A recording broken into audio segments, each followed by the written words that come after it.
Good morning, everybody. Good morning. We are trying something a little bit different. We are doing this recording. Can you come closer?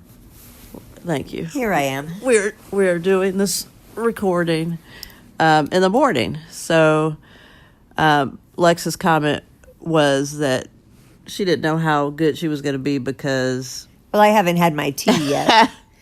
So I'm kind of operating with no fuel. And my point was that at night, we are probably, winding down and probably, I don't know. Well, anyway, it'll be interesting to see what we have for you today. So lovely people, you're all part of the vast experiment. The Chris and Lex experiment, once again. So, I guess what I wanted to talk about was living holistically. Gosh, I really sound like I'm stuffed up. You do. But living holistically, as I think about this more and more and more, I realize that, everything has to be integrated. I agree. I think that is one of the reasons that I named my radio show on Proton. That's a little plug for my radio show. A shameless little plug from Chris about her radio show. But I did name it Integrated because I really started thinking about the fact of, when I go to create that set, that it really does have to be integrated. It really, I really wanted it to tell the story. And I think about, as we live our lives here on this earth right now, it seems like many times we don't live life in an integrated way. Do you know what I mean? I do kind of know what you mean. I'm thinking, too, it's coming to my mind. We've talked about this countless times with ourselves or on our podcast, too, is things are going to be integrated whether we do anything about it or not. But to me, when we talk about it's I'm thinking of mindful, intentional integration.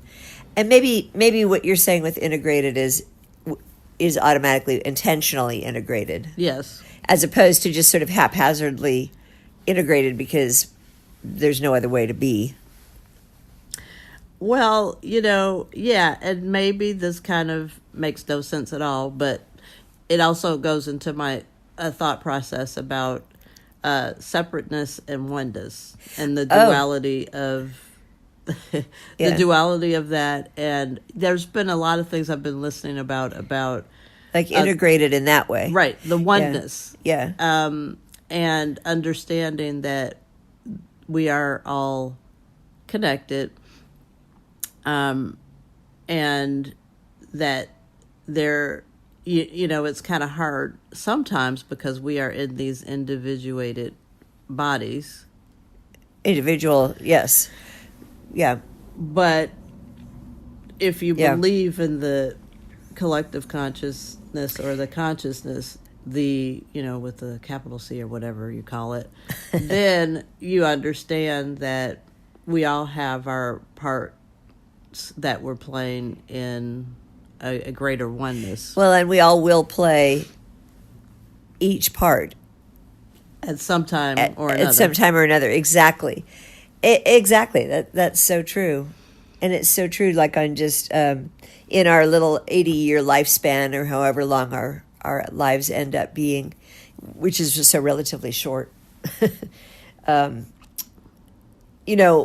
Sometimes we're the ones who have our feelings hurt. Sometimes we're the ones that hurt other people's feelings.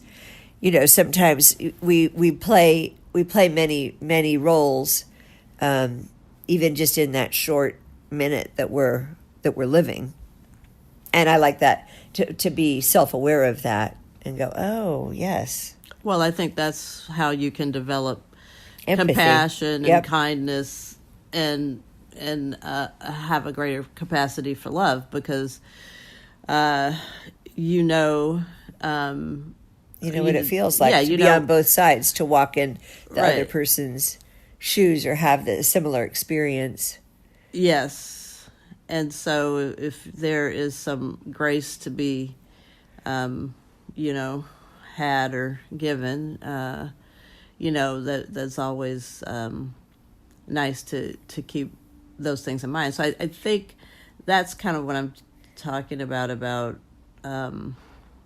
living an integrated life, or intentionally, mindfully integrated. Yeah, I mean, I think, ideally, the thoughts at some point, then you don't really have to think about it. It just is, it's intuitive. And, that's kind of another area. Another step towards integration. Yeah. But I think it's funny, you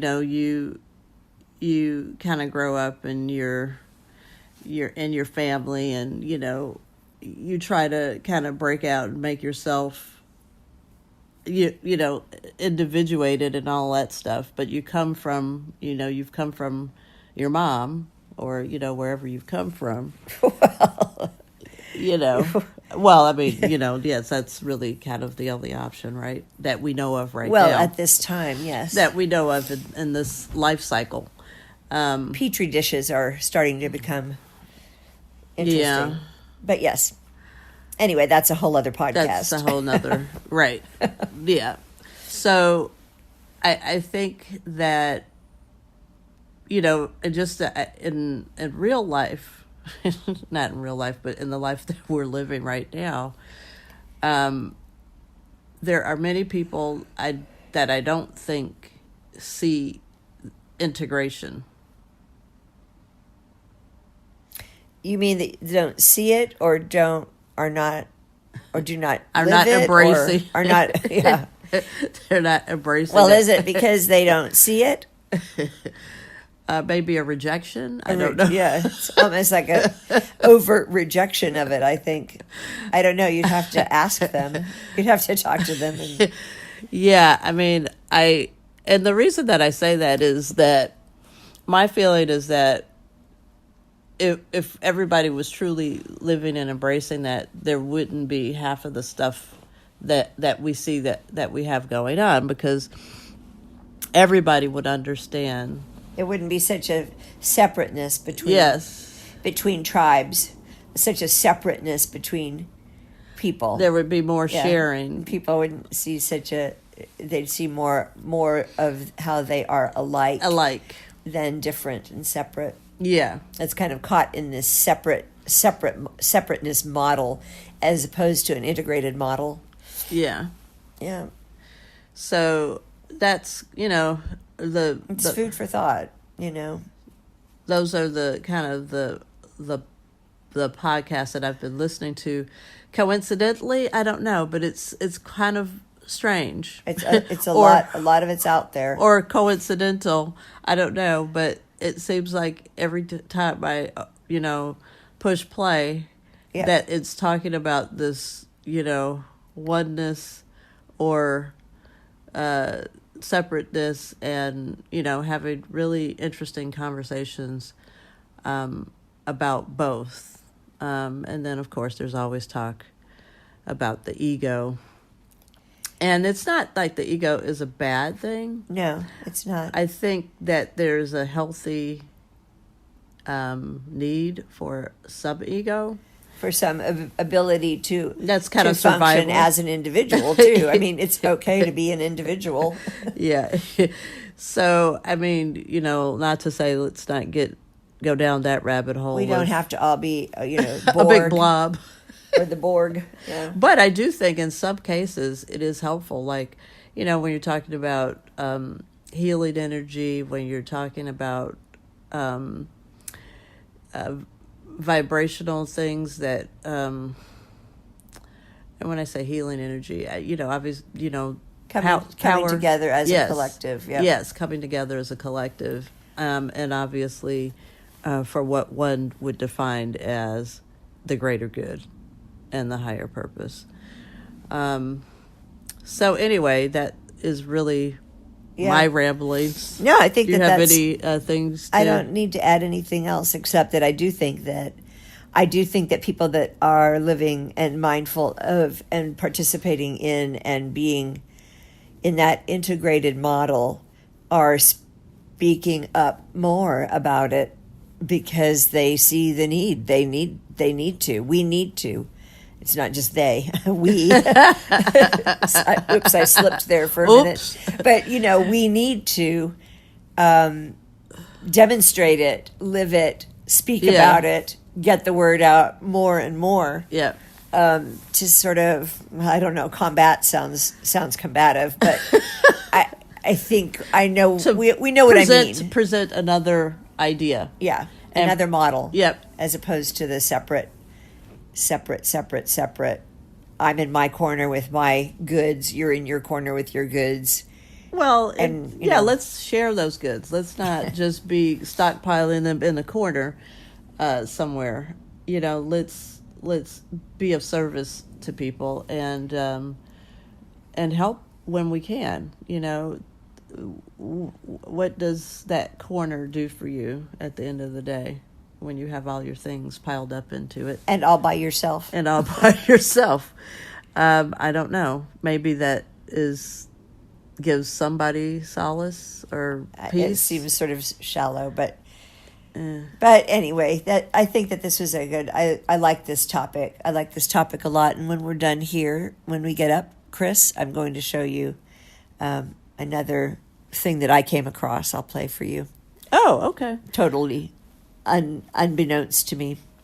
I would love to hear that. Yeah. Well, everybody, we'll try to do this a little bit more frequently, as we always say.